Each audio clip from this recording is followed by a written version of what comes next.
pagtugon ng Philippine National Police sa mga apektadong lugar ng Bagyong Christine. Pag-uusapan natin kasama si Police Brigadier General Jean Fajardo, ang Chief PIO at spokesperson ng PNP. Magandang tanghali po. Magandang tanghali po, ma'am. Ano po ang direktiba ng pamunuan ng Philippine National Police sa mga ganitong panahon ng kalamidad gaya po ng bagyo?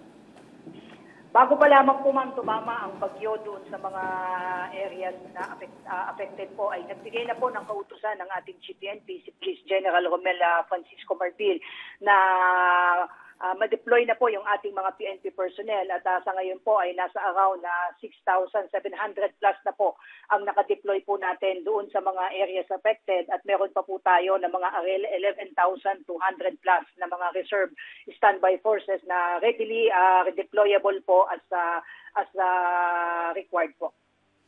So, ma'am, kumusta naman po ang monitoring at assessment ng PNP sa pananalasa nitong Bagyong Christine? Sa ngayon po, ma'am, ay tuloy-tuloy po yung ginagawa po nating monitoring. Bagamat we are deferring po yung mga official figures po natin dyan po sa NDRRMC. But sa talaan po ng PNP ay meron na po tayong naitala na mahigit na 31 na dead.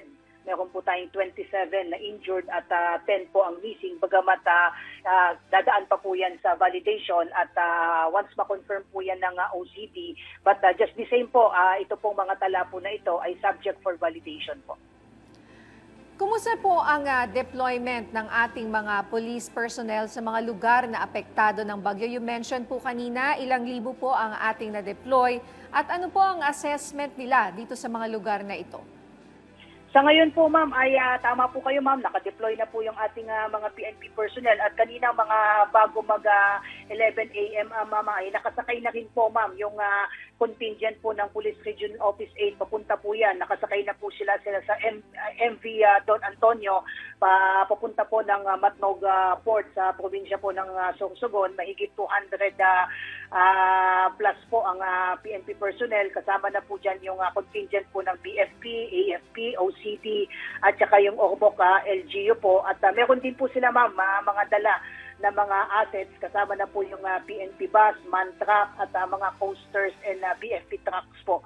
At tutulong po yan para po doon sa particularly po dyan po sa Bicol region to make sure po na kahit paano po ay may sapat na po silang bilang ng PNP personnel at iba pa pong mga relevant agencies. At may utos na rin po ang ating Chief PNP, ma'am, as soon as sa weather permits po at gumanda ang panahon. Pati yung ating pong tatlong PNP choppers po will be utilized for search, rescue, and relief operations din po. So, ma'am, sa inyong sariling talaan po, nasa ilan na po ang bilang ng mga nasawi dahil sa bagyo? Sa tala po, ma'am, ng PNP, inulit lang po natin, ma'am, subject for validation pa rin po ito, ay nasa 31 na po ang naitalang namatay. Ang injured po ay nasa 27 at 10 naman po ang missing. At ito po ay isinubite po natin sa mga lokal na NDRRMC for validation po. Sana paulat, may karagdagang mga miyembro nga po ng Philippine National Police ang tumulak papuntang Bicol para po sa rescue operation. Kumusta na po ang kanilang deployment at rescue operations? Mga bandang alas 11 bago magtanghali kanina, ma'am, ay nakasakay na nga po sila, ma'am, sa MV Don Antonio at patungo po sila sa Matnog Port sa probinsya po ng Sorsogon. At yun naman pong contingent, ma'am, ng Calabarzon ay medyo naipit lamang po sila, ma'am, kasi not passable pa po yung mga daan dyan po sa may Lopez, Quezon. At pag nakalusot po sila, ma'am, ay tutulong din po sila sa mga karatig na probinsya. At alam po natin na medyo malawak po, ma'am, yung mga affected areas. Even dito sa Metro Manila, ma'am, ay nagsasagawa din po tayo ng humanitarian assistance and disaster response, including sa Central Luzon at sa North Luzon po. So, panghuli na lang po, ma'am, hingin po namin ang inyong mensahe para sa ating mga kababayan. At saka, kumusta naman po yung mga police personnel na nakadeploy pero maaring yung kanilang pamilya ay apektado rin ng bagyo?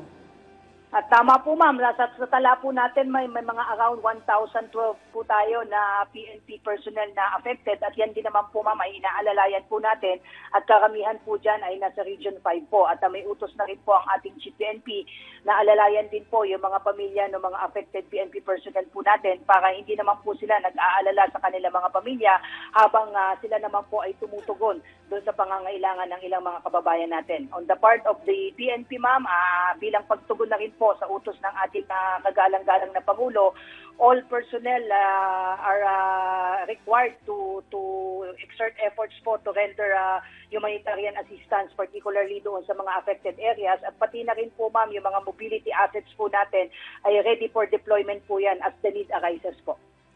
Okay, maraming salamat po sa inyong oras, Police Brigadier General Jean Fajardo ng Philippine National Police. Maraming salamat po ma'am.